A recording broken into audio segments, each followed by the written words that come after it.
Hello guys, welcome to our YouTube channel study with M. आज मैं आप सभी के लिए काफ़ी इंपॉर्टेंट वीडियो लेके आई हूँ। तो देखिए, आपके आगामी उत्तराखंड के सभी एग्ज़ाम के रिगार्डिंग आप सभी को स्टडी विद एम के द्वारा हिंदी की क्लास प्रोवाइड कराई जा रही है। ये क्लास डेली शाम 5 बजे आप सभी को प्रोवाइड की जाती है, जो कि आपके आगामी उत्तराखंड पुलिस, पटवारी, लेखपाल, फॉरेस्ट गार्ड व अन्य एक दिवसीय सभी परीक्षाओं हेतु काफ़ी महत्वपूर्ण रहने वाली है। तो आप सभी लोग हमारी इस क्लास में स्टार्टिंग से लेकर एंड तक बने रहें। और अभी तक काफ़ी सारी क्लासेस आपको हिंदी की प्रोवाइड करा दी गई हैं। तो जिन लोगों ने पुरानी क्लासेस नहीं देखी हैं, स्टडी विद एम पर प्लेलिस्ट अपडेट कर दी गई है, तो वहाँ पे आप विजिट करके अब तक के सारे क्लासेस को एक साथ देख सकते हैं। तो चलिए, आज के इस क्लास को हम स्टार्ट करते हैं। स्टार्ट करने से पहले जिन लोगों ने अभी तक हमारे YouTube channel study with M को सब्सक्राइब नहीं किया है, वो सब्सक्राइब कर लें। साथ ही साथ बगल में जो बेल आइकन दिख रहा है, इसे भी प्रेस कर लें, ताकि हम कोई भी वीडियो डालते हैं तो उसका नोटिफिकेशन आपके पास जल्द से जल्द पहुंच जाए। आप सभी लोग हमारे टेलीग्राम चैनल को भी ज्वाइन कर सकते हैं। ये भी स्टडी विद एम के नाम से ही बना हुआ है और टेलीग्राम चैनल पर रात को 8 बजे क्विज का भी आयोजन किया जाता है। काफ़ी महत्वपूर्ण क्वेश्चन आपको क्विज के रूप में दिए जा रहे हैं, तो आप कोई ज्वाइन कर सकते हैं। तो चलिए, आज की इस सीरीज़ को हम स्टार्ट करते हैं। इस सीरीज़ का पहला क्वेश्चन है, निम्न में से संकर शब्दों का चयन कीजिए। तो देखिए, दिए गए शब्दों में शंकर शब्द का चयन कर लेना है। और शंकर शब्द कौन से शब्द होते हैं?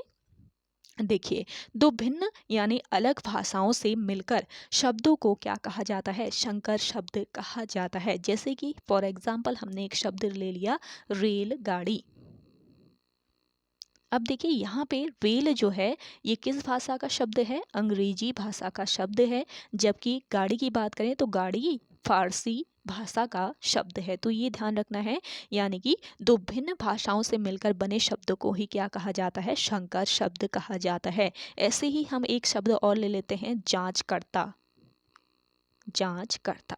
अब देखिए, यहाँ पे जांच जो है ये हिंदी भाषा का शब्द है, जबकि कर्ता जो है ये किस भाषा का? संस्कृत भाषा का शब्द है। तो ये भी आपका हो गया संकर शब्द। और दिए गए ऑप्शन में कौन सा शब्द हो जाएगा संकर शब्द? आपका पान दान। देखिए, पान जो है, पान की बात करें तो पान आपका किस भाषा का?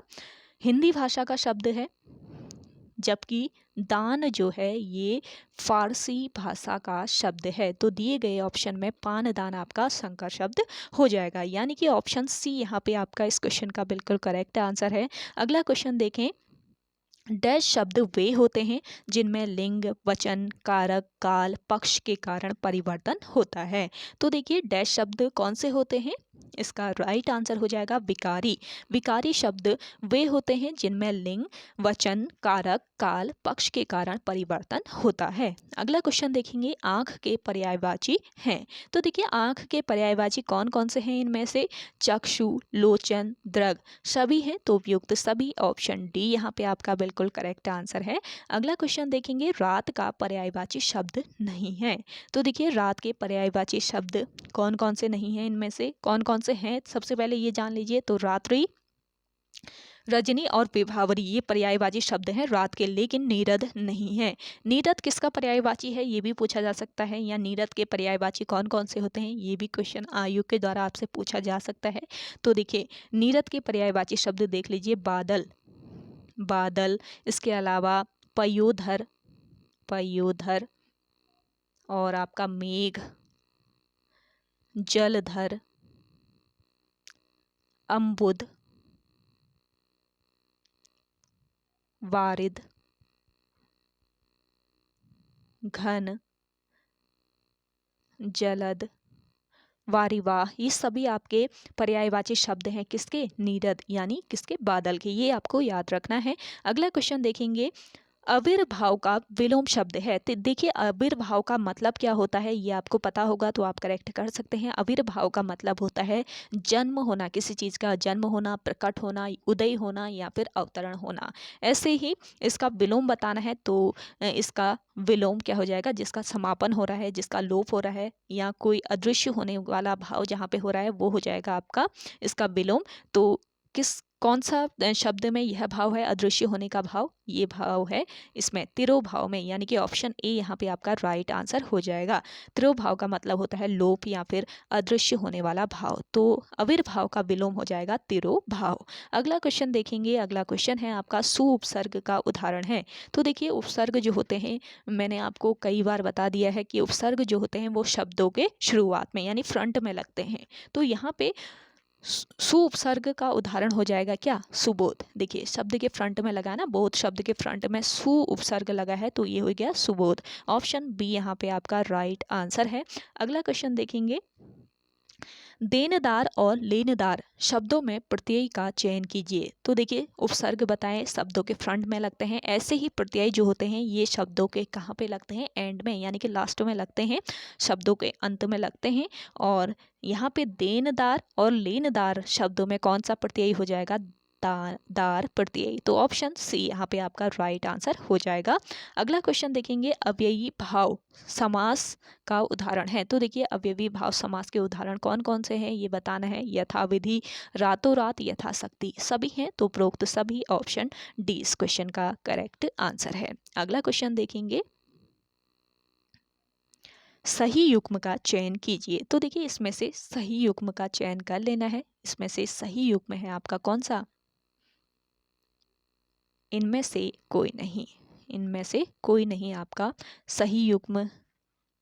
इनमें से सही युग्म का चयन कर लेना है। तो देखिए इनमें से सही युग्म है आपका कौन सा? वह अच्छा लड़का है, गुणवाचक विशेषण है। ये आपका बिल्कुल करेक्ट है, ये मैंने इनकरेक्ट गलती से बोल दिया, तो यहाँ पे आपका राइट आंसर हो जाएगा ऑप्शन ए। अगला क्वेश्चन देखेंगे। निम्न में से संकेत वाचक वाक्य को चुनिए। तो दिए गए ऑप्शन में संकेत वाचक वाक्य को चुन लेना है।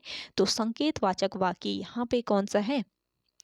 ऑप्शन बी, यदि वर्षा होती तो फसल अच्छी होती, यानी कि ऑप्शन बी इस क्वेश्चन का राइट आंसर है। तो देखिए संकेतवाचक वाक्य कहाँ पर होता है? जहाँ क्रिया का बोध होना दूसरी क्रिया पर निर्भर होता है, तो वहाँ पर होता है संकेतवाचक वाक्य। जैसे कि वर्षा होती तो फसल अच्छी होती, तो जब वर्षा होगी तभी फसल अच्छी होगी, यानी कि एक क्रिया जो है दूसरी क्रिया पर डिपेंड है, तो यहाँ पे हो जाएगा आपका संकेतवाचक वाक्य। अगला क्वेश्चन देखेंगे। अल्प विराम चिन्ह है। तो देखिए इनमें से कौन सा अल्प विराम चिन्ह है ये बताना है। तो अल्प विराम चिन्ह है आपका ये वाला, ऑप्शन डी यहाँ पे आपका राइट आंसर हो जाएगा। और ये वाला जो चिन्ह है आपका ऑप्शन ए में, ये है आपका कौन सा? पूर्ण विराम चिन्ह। ये है आपका प्रश्नवाचक चिन्ह। और ये वाला चिन्ह है आपका कौन सा? अपूर्ण विराम, अपूर्ण विराम चिन्ह है ये, तो ये ध्यान रखेंगे आप सभी लोग। अगला क्वेश्चन देखेंगे। नींव का पत्थर होना मुहावरे का अर्थ है। तो देखिए नींव का पत्थर होना, इस मुहावरे का क्या अर्थ हो जाएगा? मुख्य सहायक होना, यानी कि ऑप्शन सी यहाँ पे आपका राइट आंसर है। आप सभी को ये सेशन पसंद आ रहा है तो जल्दी से लाइक कर लीजिए। जिन लोगों ने अभी भी हमारे YouTube channel study with M को सब्सक्राइब नहीं किया है वो सब्सक्राइब कर लें, और ज़्यादा से ज़्यादा जितना हो सके आप सभी लोग इस सेशन को शेयर कीजिए अपने दोस्तों के साथ, अपने व्हाट्सएप ग्रुप्स में। चलिए अगला क्वेश्चन देखते हैं। सुमन के लिए काला अक्षर भैंस बराबर है। वाक्य में रेखांकित पद का अर्थ है। तो देखिए वाक्य में रेखांकित पद है आपका काला अक्षर, और काला अक्षर वाक्य का अर्थ बताना है। काला अक्षर का अर्थ बताना है यहाँ पे, तो इसका अर्थ हो जाएगा अनपढ़। ऑप्शन बी यहाँ पे आपका करेक्ट आंसर है। अगला क्वेश्चन देखेंगे। निम्नलिखित में से कौन सा उपन्यास प्रेमचंद द्वारा रचित नहीं है? तो देखिए प्रेमचंद द्वारा रचित उपन्यास कौन सा नहीं है इनमें से? राग दरबारी, ऑप्शन ए यहाँ पे आपका राइट आंसर है। और राग दरबारी की अगर हम बात करें तो राग दरबारी विख्यात हिंदी साहित्यकार श्रीलाल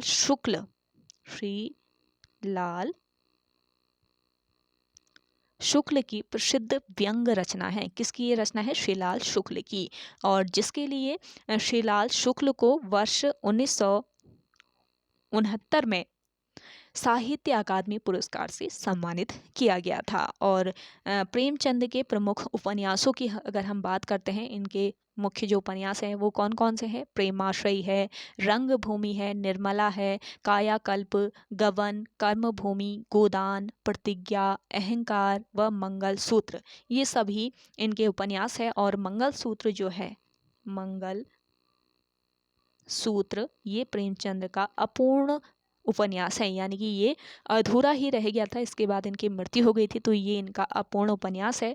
और गोदान जो है इनकी अंतिम रचना है, यानी कि अंतिम रचना नहीं, अंतिम उपन्यास है। कौन सा उपन्यास प्रेमचंद का अंतिम उपन्यास है, पूछा जा सकता है। तो ये उपन्यास कौन सा है? गोदान नामक उपन्यास, जो कि इनका अंतिम उपन्यास है। अगला क्वेश्चन देखेंगे, वर्तमान समय में संविधान द्वारा स्वीकृत भाषाओं की संख्या है। तो देखिए, वर्तमान समय में संविधान द्वारा स्वीकृत भाषाओं की संख्या कितनी है? 22 भाषाएं हैं। ऑप्शन बी यहाँ पे आपका राइट आंसर है। और ये 22 भाषाएं कौन कौन से हैं?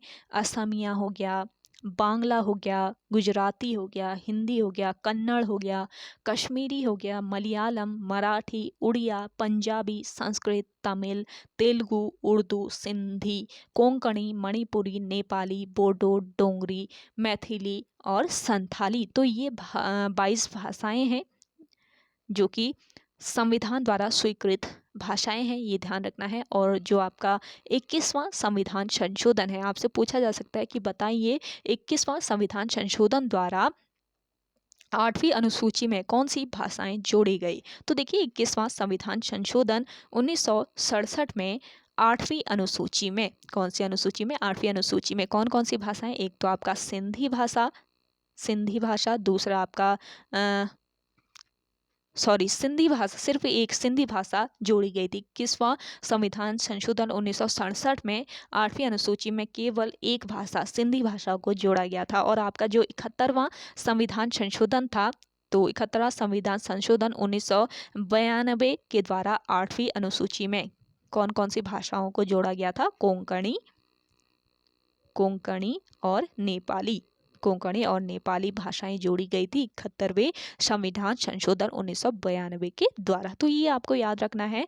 और आप कमेंट करके बताइएगा कि आपका जो 92वां संविधान संशोधन है, 92वां संविधान संशोधन, इसके द्वारा 8वीं अनुसूची में किन भाषाओं को जोड़ा गया है। आप सभी लोग कमेंट कीजिए। अगर नहीं आता है तो आपको मैं कमेंट के माध्यम से आंसर बता दूंगी। आप सभी लोग कमेंट करके इसका आंसर पूछ सकते हैं अगर आपको नहीं आ रहा है। वैसे आप कोशिश कीजिएगा इसका आंसर देने की। अगला क्वेश्चन देखेंगे, वाक्य 2 प्रकार के होते हैं, सरल और जटिल, किस आधार पर बताइए? तो देखिए, वाक्य 2 प्रकार के होते हैं, किस आधार पर? रचना के आधार पर। ऑप्शन ए इस क्वेश्चन का राइट आंसर है। अगला क्वेश्चन देखेंगे, संज्ञा के कितने भेद होते हैं? तो संज्ञा के कितने भेद होते हैं? 5 भेद होते हैं। कौन कौन से? एक तो होती है आपकी व्यक्तिवाचक संज्ञा, दूसरी होती है जातिवाचक संज्ञा, तीसरी होती है द्रव्यवाचक संज्ञा, चौथी होती है समूहवाचक संज्ञा और 5वीं होती है आपकी भाववाचक संज्ञा। तो 5 प्रकार की संज्ञा होती है, 5 भेद होते हैं संज्ञा के, व्यक्तिवाचक, जातिवाचक, द्रव्यवाचक, समूहवाचक और भाववाचक। अगला क्वेश्चन देखें, हिंदी भाषा में कितने प्रकार के वचनों का प्रयोग किया जाता है? तो देखिए, हिंदी भाषा में कितने प्रकार के वचनों का? 2 प्रकार के वचनों का प्रयोग किया जाता है मोस्टली, एक वचन और दूसरा बहुवचन। तो ये आपको याद रखना है। अगला क्वेश्चन देखेंगे, हिंदी में कितने कारकों का प्रयोग होता है? तो देखिए, कितने कारकों का प्रयोग? 8 कारकों का प्रयोग होता है। ऑप्शन डी यहाँ पे आपका राइट आंसर हो जाएगा। कौन कौन से ये कारक हैं? तो देखिए, पहला है आपका कर्ता कारक, दूसरा है कर्म कारक, तीसरा है आपका करण कारक,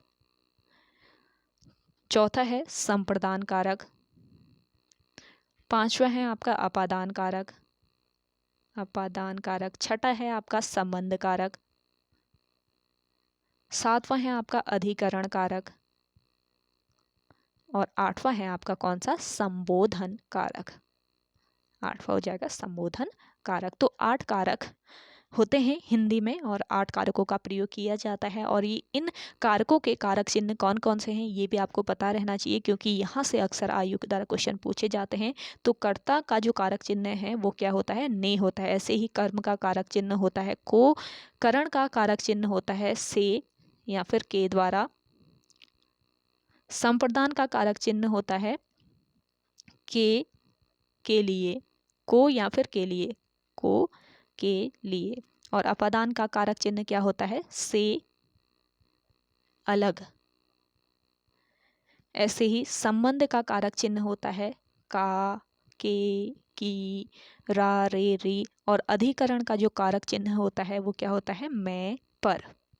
और संबोधन कारक चिन्ह कौन कौन से होते हैं, हे, हो, अरे, अपि, अहो, ये सभी संबोधन के कारक चिन्ह होते हैं। तो ये ध्यान रखेंगे, 8 कारकों का प्रयोग किया जाता है हिंदी में। अगला क्वेश्चन देखेंगे, निम्नलिखित शब्दों में से कौन सा शब्द क्रिया विशेषण है। तो देखिए क्रिया विशेषण शब्द कौन से होते हैं,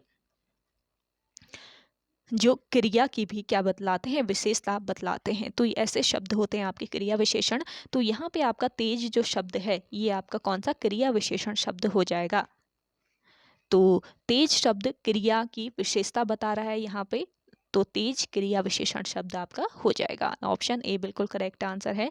अगला क्वेश्चन देखेंगे, हिंदी भाषा में सर्वनाम के कितने रूपों का प्रयोग किया जाता है। तो देखिए हिंदी भाषा में सर्वनाम के कितने रूपों का प्रयोग किया जाता है, 6 रूपों का। और 6 रूप कौन कौन से हैं, देखिए पहला रूप है पुरुषवाचक, पुरुषवाचक सर्वनाम। दूसरा है आपका निश्चयवाचक, निश्चयवाचक। तीसरा है अनिश्चयवाचक। चौथा है आपका संबंधवाचक। पांचवा है आपका प्रश्नवाचक। और छठा है आपका निजवाचक, निजवाचक। तो हिंदी भाषा में 6 सर्वनाम के रूपों का प्रयोग किया जाता है, पुरुषवाचक, निश्चयवाचक, अनिश्चयवाचक, संबंधवाचक, प्रश्नवाचक और निजवाचक। ये ध्यान में रखना है। और अगला क्वेश्चन है, देखिए हिंदी में उच्चारण के आधार पर वर्णों की संख्या है। तो देखिए हिंदी में बताना है कि उच्चारण के आधार पर वर्णों की संख्या कितनी है। मोस्ट इंपॉर्टेंट क्वेश्चन है। जिन लोगों को आंसर आ रहा है आप कमेंट करके बताएं आंसर जल्दी से। तो देखिए यहाँ पे आपका राइट आंसर हो जाएगा क्या, 10 स्वर और 35 व्यंजन। ऑप्शन ए इस क्वेश्चन का राइट आंसर है। देखिए उच्चारण के आधार पर बताना है, यहाँ पे उच्चारण के आधार पर वर्णों की संख्या 10 स्वर और 35 व्यंजन होते हैं। ऐसे ही आपको लेखन के आधार पर भी पूछा जा सकता है आपसे, लेखन के आधार पर वर्णों की संख्या कितनी होती है। तो देखिए लेखन के आधार पर हिंदी वर्णमाला में 52 वर्ण होते हैं, जिनमें से 13 तो क्या होते हैं, 13 होते हैं स्वर और 35 होते हैं क्या, व्यंजन। तो ये ध्यान रखेंगे, लेखन के आधार पर हिंदी वर्णमाला में 52 वर्ण होते हैं, जिनमें 13 स्वर और 35 व्यंजन होते हैं। व 4 जो होते हैं इनमें से क्या होते हैं, 4 संयुक्त व्यंजन होते हैं। संयुक्त व्यंजनों की संख्या कितनी होती है, 4 होती है लेखन के आधार पर। और उच्चारण के आधार पर हिंदी में मूलतः वर्णों की संख्या कितनी होती है, 45 होती है। उच्चारण के आधार पर इनकी संख्या होती है वर्णों की कितनी, 45, जिनमें 10 तो आपके स्वर होते हैं और 35 होते हैं क्या, व्यंजन। तो ये आपको ध्यान में रखना है, मोस्ट इंपॉर्टेंट ये क्वेश्चन है आपका। तो ओके गाइज, आज के इस सेशन में इतना ही। आई होप आप सभी को आज का ये सेशन काफ़ी पसंद आया होगा। अगर आप सभी को आज का ये सेशन पसंद आता है तो इस सेशन को लाइक कीजिए, शेयर कीजिए। जिन लोगों ने अभी भी हमारे YouTube channel study with M को सब्सक्राइब नहीं किया है वो सब्सक्राइब कर लें। और रात को 8 बजे आप सभी लोग प्रैक्टिस सेट के लिए तैयार रहिएगा। आज आपको previous year question paper solve कराया जाएगा। प्रैक्टिस सेट आपको कल प्रोवाइड कराया गया था, तो आप सभी लोग तैयार रहिए 8 बजे प्रीवियस ईयर क्वेश्चन पेपर के सॉल्यूशन के लिए। तो चलिए मिलते हैं एक नेक्स्ट इंटरेस्टिंग वीडियोज़ के साथ। तब तक के लिए धन्यवाद।